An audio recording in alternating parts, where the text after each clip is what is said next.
jetzt ein Herdöpfelgratin, klassisch und mit etwas Speziellem.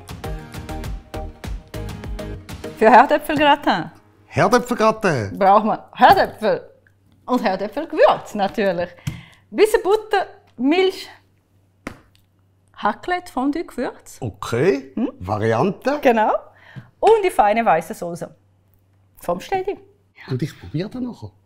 Da musst du sogar. Freue mich drauf. Danke. Bis gleich. Bis nachher. Tschüss. Ciao.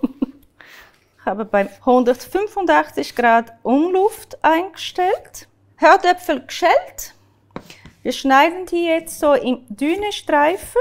Die können wir schön auf eine Gratinform verteilen. Ich habe hier eine, wo nichts drauf klebt. Deswegen mache ich auch kein Öl da unten. Jetzt, wenn ich ein bisschen hier schon verteilt habe, dann gebe ich ein bisschen Herdöpfelgewürz da drauf und ich mache ein bisschen Raclette Fondue-Gewürz drauf. Das ist genau da, was die Leute nachher essen bei dir, die haben gesagt, was ist das? Jetzt machen wir quasi die zweite Schicht da drauf und überall etwa gleich hoch ist. Ich habe dafür den Gratin mehlig kochende Herdöpfel genommen, die eignen sich am besten dafür. Verteile ich jetzt nochmal ganz ein bisschen Herdöpfelgewürz und Raclette Fondue Gewürz. Ich habe hier Milch, gebe ich jetzt ein bisschen von der weißen Soße.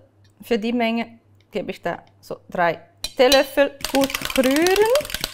So, gut gerührt, schön drauf verteilen, schön verteilen.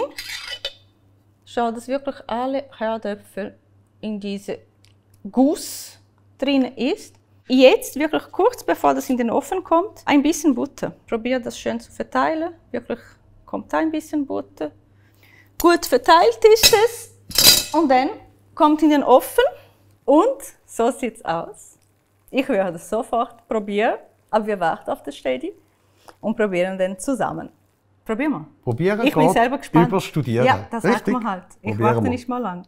Es ist aber heiß. Aufpassen. Wow. Da muss ich das große warm anlegen. Mega fein. Nicht trocken. Manchmal kommst du gerade über, ist so steintrocken, aber der ist riesig. Aber schwimmt doch nicht in der Soße. Tipptopp. Finde ich gut. Als Beilage so. Wow. Also. Wir wünschen dir guten.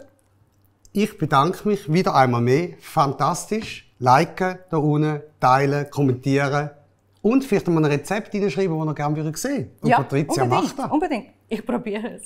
Spanferkel Ja. zum Beispiel. Oder so. Das probieren wir auch.